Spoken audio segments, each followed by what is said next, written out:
우리 친구들은 혹시 물건을 잃어버린 경험이 있나요? 목사님은 덤벙덤벙해서 아주 자주 물건을 잃어버립니다. 만약 지금까지 제가 잃어버린 물건들을 한 곳에 모아둘 수 있다면 아마 어마어마한 양일 것 같아요. 우리 교회를 가득 채우고도 남을 것 같은 생각이 듭니다. 자, 그렇다면 우리 친구들은 잃어버린 물건을 찾기 위해 어느 정도까지 애써 봤나요? 끈질기게 하루 종일 혹은 일주일 동안 아니면 몇 년간 잃어버린 물건을 찾기 위해 노력을 해본 경험이 있나요? 하루 이틀은 일주일까지는 찾아보려고 노력해도 몇 달, 1년은 그렇게 해본 경험은 없는 것 같아요.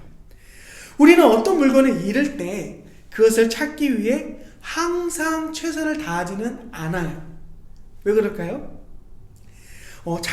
찾으려는 노력은 무엇을 잃어버렸느냐에 따라서 많이 달라집니다. 만약 소중하고 가치 있는 물건을 잃어버렸다면 우리는 그것을 찾기 위해서 최선을 다할 거예요. 심지어 잃어버렸다는 이유 때문에 너무 슬퍼서 눈물을 흘릴 수도 있어요.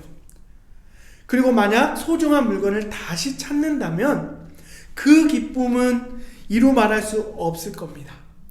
하지만 그닥 중요하지도 않고 잃어버린 물건의 가치도 하찮다면 물건을 잃어버렸다는 사실도 아마 금세 잊어버릴 겁니다. 그렇죠? 그런 식으로 수많은 물건들을 우리는 잊고 있어요. 오늘 우리는 잃어버린 것을 찾으시는 하나님의 마음을 살펴볼 거예요. 우리랑 다른 점이 있다면 우리는 내가 잃어버린 거지만 하나님께서 찾으시려고 하는 것은 하나님이 잃어버리신 게 아니에요. 하나님이 실수해서 잃어버리신 게 아니에요. 자, 그렇다면 오늘 함께 하나님께서 다시 찾으시려는 게 무엇인지, 그리고 그것 안에 하나님의 어떤 마음이 담겨져 있는지 함께 살펴보도록 하겠습니다. 예수님은 2년 6개월간의 갈릴리 사역을 마치신 후에 예루살렘으로 올라가셨습니다. 왜 가셨을까요? 갈릴리는 시골이니까 혹시 명성을 더욱 떨치기 위해서 이스라엘의 수도인 예루살렘으로 가신 걸까요? 명성을 위해서? 아니요. 예수님은 명성을 위해서가 아니라 십자가에 못 박혀 죽으시기 위해 예루살렘으로 향하셨어요. 이스라엘의 왕좌에 앉기 위해서가 아니라 우리의 죄를 대속하기 위해 십자가를 향해 한 걸음 한 걸음 내디디셨어요. 도착한 예루살렘에서 어떤 일이 일어났나요? 예수님을 환영하는 사람들도 있었지만 받은 환영만큼이나 격렬한 거절과 핍박을 예수님은 받으셨어요.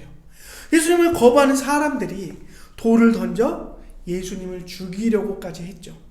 결국 예수님은 잠시 동안 예루살렘 건너편 베레아 지역으로 물러나세요. 그리고 옮겨간 그 베레아에서 세리와 죄인들을 만나 식사를 하며 이들에게 하나님의 말씀을 전하셨어요. 왜일까요? 많은 사람들이 인정하는 멋진 사람들이 아니라 왜 사람들이 미워했던 세리와 죄인들을 만나 교제하신 걸까요? 그 이유는 바로 예수님은 의인이 아니라 죄인을 부르기 위해 이 땅에 오셨기 때문이에요. 예수님은 죄인들을 하나님의 자녀로 살게 하기 위해 이 땅에 오셨어요. 하지만 종교 지도자들은 예수님의 이러한 모습이 너무나도 못마땅했어요. 종교 지도자들에게 세리와 죄인들은요, 하나님의 자녀가 될 자격이 전혀 없는 사람들이었어요. 그런데 사실 세상 모든 사람들은 하나님의 자녀가 될 자격이 없어요. 세상 모든 사람들이 죄인이니까요. 그렇죠? 혹시 여러분 중에 자신 있게 나에게는 그 어떤 죄도 없습니다, 이렇게 자신 있게 말할 수 있는 사람이 있나요? 없죠? 그러나 종교 지도자들은 자신들은 의롭다고 착각했어요. 이러한 상황 속에서 예수님은 세 가지 비유를 들어 죄를 향한 하나님의 마음을 가르치셨어요. 그 마음은 잃은 자, 즉 죄인을 찾으시는 하나님의 마음이에요. 세 가지 비유는 바로 잃은 양 한 마리에 대한 비유, 잃은 동전 비유, 잃은 아들 비유예요. 이 세 비유를 통해서 주님의 제자인 우리는 죄인 한 사람이 하나님께 돌아올 때 하나님은 세상 무엇보다 가장 기뻐하신다는 그 하나님의 마음을 알고 하나님의 이 마음을 우리 안에 품어야 해요.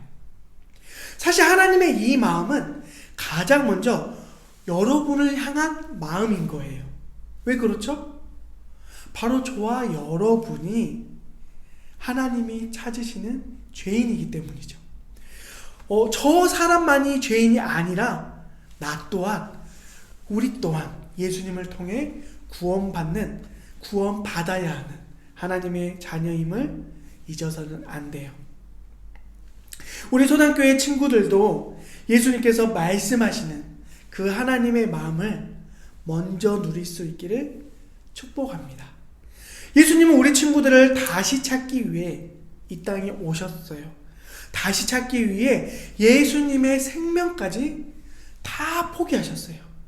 우리 친구들이 너무나도 소중하고 가치 있기 때문에 예수님의 모든 것을 희생하면서까지 우리 친구들을 찾으셨어요. 다시 찾으셨어요. 하나님은 우리 친구들을 결코 포기하지 않으세요. 그러니 언제나 우리 친구들을 향한 하나님의 크고 놀라운 사랑을 누리고 기뻐할 수 있어야 돼요. 진실하게. 그리고 예수님을 모르는 많은 사람들을, 다른 사람들을 하나님께 인도해서 하나님께 가장 큰 기쁨을 드리는 멋진 친구가 되기를 축복합니다. 다른 사람들을 거부하고 밀어내는 사람이 아니라 나를 향한 하나님의 사랑으로 이웃들을, 하나님을 모르는 친구들을 하나님의 사랑으로 보듬는 멋진 소단교회 친구들 되기를 주님의 이름으로 축복합니다.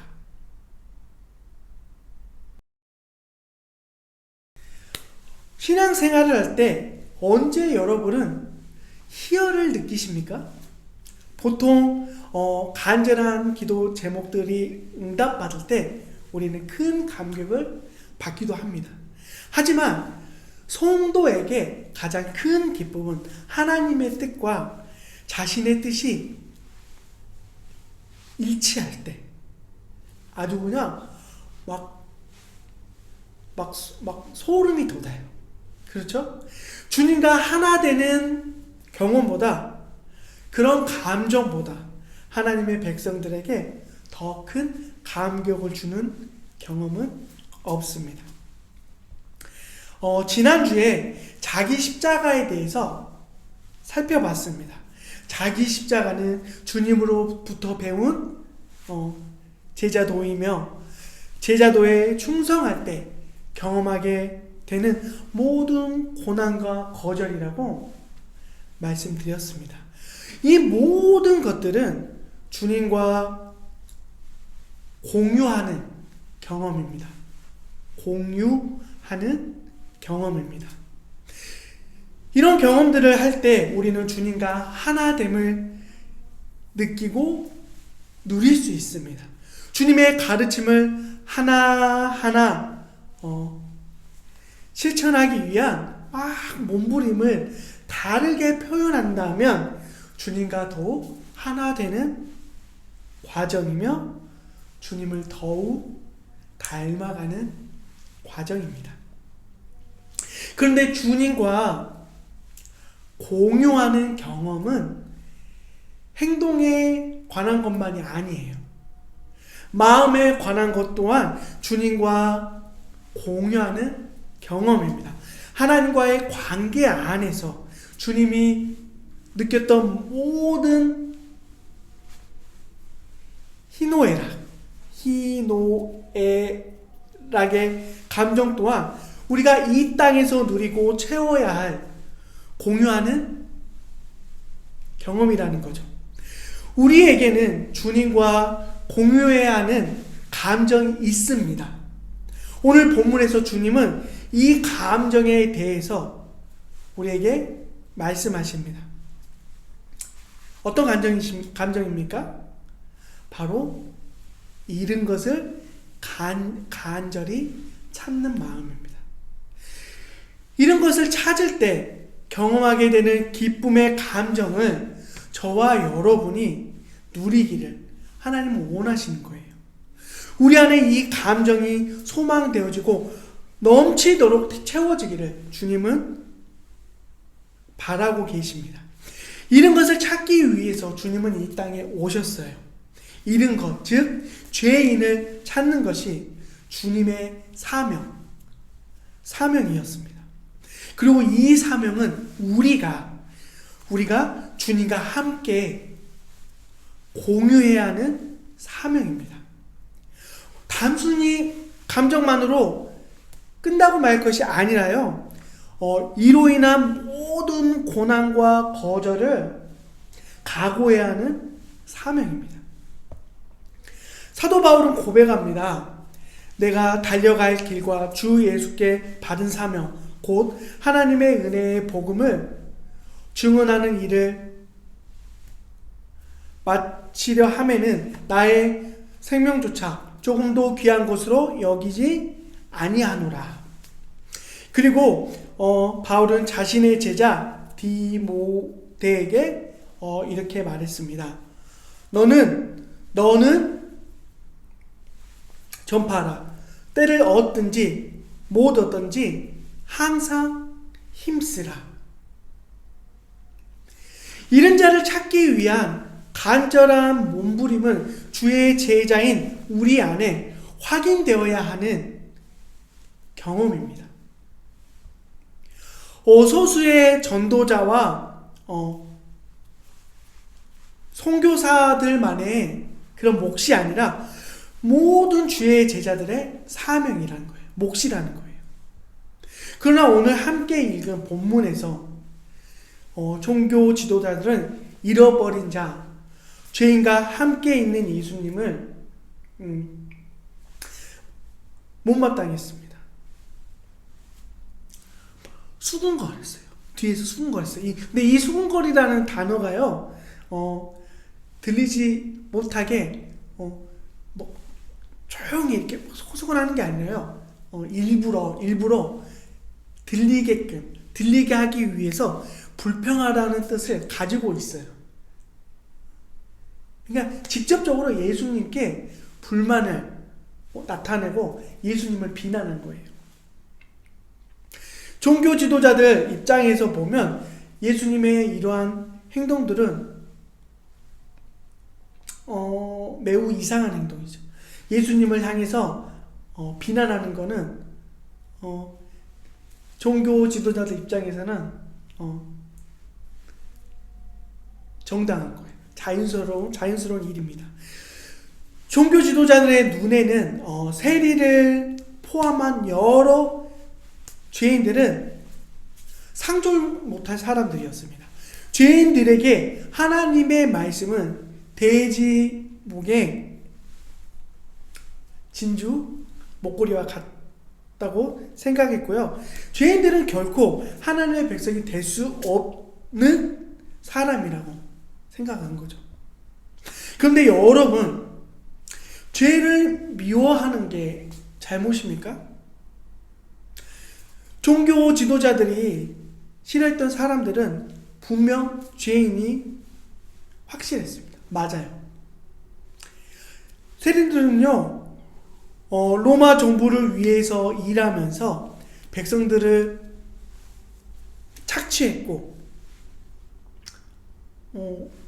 매국노, 나라를 팔아먹는 그런 나쁜 사람들이 분명했어요. 그리고 1절을 보십시오. 모든 세리와 죄인들이 말씀을 들으러 가까이 나아오니. 어떤 죄인지에 대해서는 자세히 밝히지는 않았지만 그 당시 모든 사람들이 인정하는 죄를 저지른 게 분명합니다. 로마 정부를 위해서 일하면서 백성들을 괴롭게 만들고 하나님의 율법을 지키지 않는 사람들을 거부하는 게 잘못이라면 죄를 미워하고 죄에서 떠나라는 하나님의 말씀이 모순처럼 느껴집니다. 잠언 8장 13절에 분명히 말씀하십니다. 여호와를 경외하는 것은 악을 미워하는 것이니라. 여호와를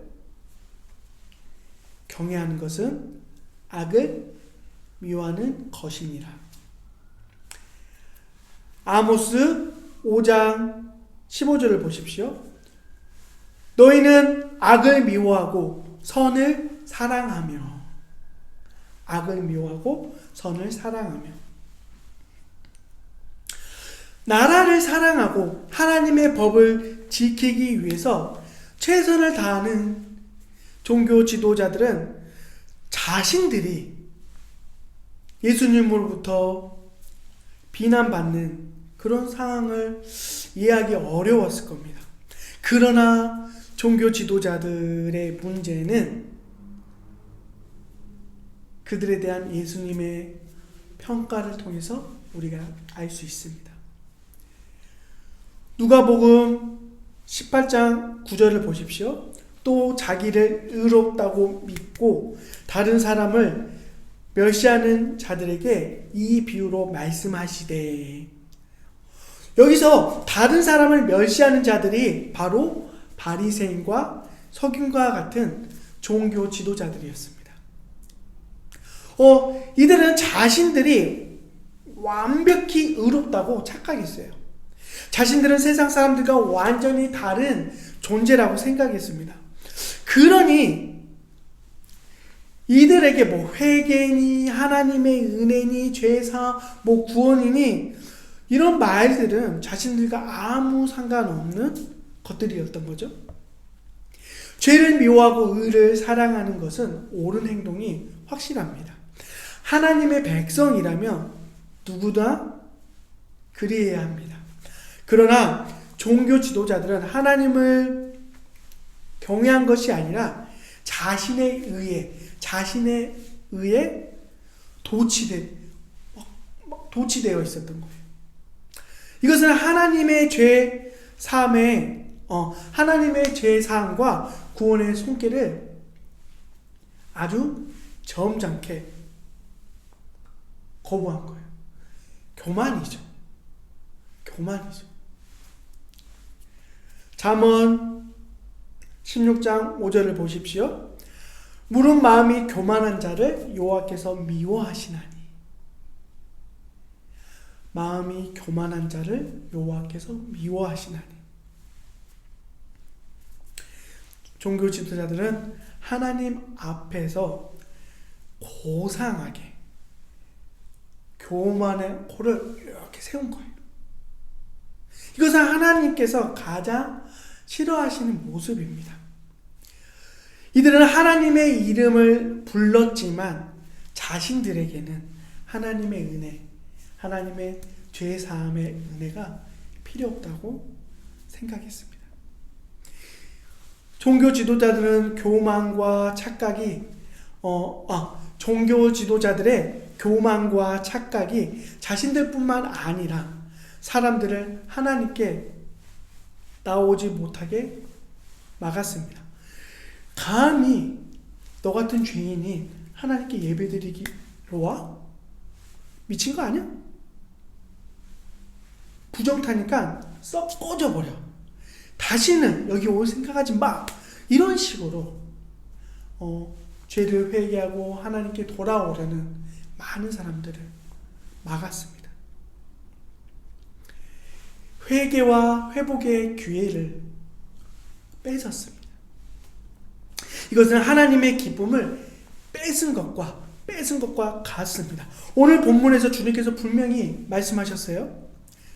7절을 보면요, 죄인 한 사람이 회개하면 하늘에서 회개할 거 없는 의인 99으로 말미암아 기뻐하는 것보다 더하리라. 하나님께 기쁨을 드려야 할 사람들이 오히려 하나님의 기쁨을 가로막고 있는 형국입니다. 그러면서 자신들은 잘하고 있다고, 옳다고 착각했습니다. 우리의 사명을 가로막는 것이 바로 이와 같은 착각이고 교만입니다. 우리도요, 여전히 죄인이면서 우리도 여전히 죄인이면서 다른 사람들을 막 이리저리 재단하고 평가하는 사람이에요. 저와 여러분이 그래요. 그리고 나름대로 결론을 내리죠. 저 사람들은 하나님께 필요한 사람 아니야. 이 사람은 꼭 하나님의 교회에 필요한 사람 아니야. 저 사람은 하나님께 기쁨이 되기는커녕 하나님께 근심만 될 거야. 이런 식으로 생각하는 거예요. 여러분 안에 이와 같은 마음이 없습니까? 우리 교회 안에 고상한 사람들만 오기를 원하지는 않습니까? 저 사람은 내가 우리 교회에 오는 거 너무 싫어. 난 너무 싫어. 저 사람과 함께 신앙생활을 할 바에 그냥 내가 교회를 떠나 교회를 옮길 거야. 저 사람은 예수님을 믿지 않았으면 좋겠어. 저 사람은 하나님 나라에 합당하지 않아. 이런 식으로 생각하지는 않습니까? 이와 같은 마음에는 나 자신에 대한 우월함이 깔려 있습니다. 하지만 우리 모두는 호흡하는 매 순간마다 하나님의 은혜가 필요한 죄인입니다. 이 감각을 주님 다시는 오는 날까지 우리는 잊으면 안 됩니다. 이 감각이 우리를 은혜의 자리로 이끕니다. 우리 마음에 새겨진 십자가 앞에 무릎 꿇게 만듭니다. 이러한 마음을 하나님은 기뻐하시고 하나님의 나라를 위해서 사용하세요. 하나님께서 베푸시는 은혜의 자리를, 그 기쁨을 다른 사람들과 나누기 위해서 힘쓰게 되거든요. 저 사람만이 잃어버린 양이 아닙니다. 우리 또한 전에는 잃어버린 양이었습니다. 그러나 주님께서 우리를 찾으셨고 우리에게 용서와 제사함과 생명을 주셨습니다. 어떻습니까? 여러분 눈에 용납할 수 없는 잃은 양이 보이진 않습니까? 무엇 때문에 그 사람이 주님께 가까이 와서는 안 된다고 생각하십니까? 그도 역시 주님 눈에는 잃어버린 한 마리 양일 뿐입니다.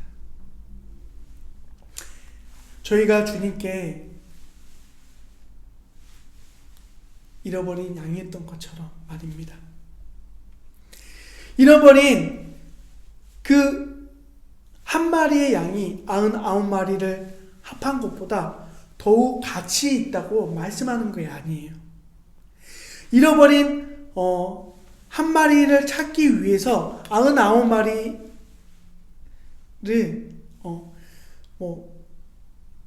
짐승의 밥으로 넘겨줄 수 있다라는 말씀이 아닌 거예요.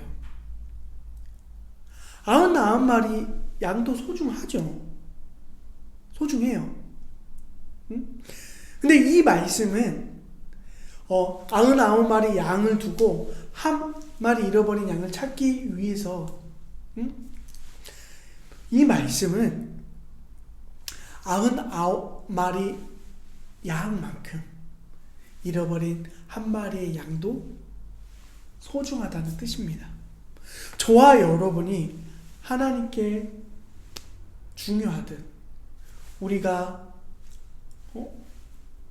용납하지 못하는 그 사람 또한 하나님께 중요하다는 것입니다. 우리는 종종 99마리를 위해서 한 마리를 포기할 수 있다고 생각합니다. 상식적이죠? 99마리가 더 중요하니까 이 한 마리는 포기할 수 있다고 생각해요. 우리는 산술적으로 잃은 양에게 접근하지만 하나님은 언제나 부모의 마음으로 잃어버린 양을 대하십니다. 부모는 자식을 포기하지 않습니다. 자신의 생명을 던져서라도 자식을 구하려고 합니다. 하나님께서 우리를 위해 그리하셨고 또 다른 잃은 양을 위해서 그리하실 것입니다. 다시 한번 말씀드립니다. 잃어버린 양을 찾는 것은 우리가 주님께로부터 받은 사명입니다. 이 사명이 우리 삶에서 이루어질 때 우리 역시 하나님의 기쁨에 참여하게 됩니다. 우리의 구원의 목적의 의미를 선명하게 확인할 수 있게 됩니다. 하나님을 위해 위대한 일을 이루시기를 원하십니까? 그렇다면 하나님께 가장 큰 기쁨을 드리면 됩니다. 잃은 양을 하나님께 인도하는 순간은 하나님의 뜻이 여러분 삶 안에 이루어지는 가장 감격적인 순간이 될 것입니다. 기도드리겠습니다. 하나님, 잃어버렸던 저희를 찾아주심을 감사드립니다. 용서와 새 생명을 허락하셨기에 이처럼 하나님을 예배할 수 있음을 고백합니다.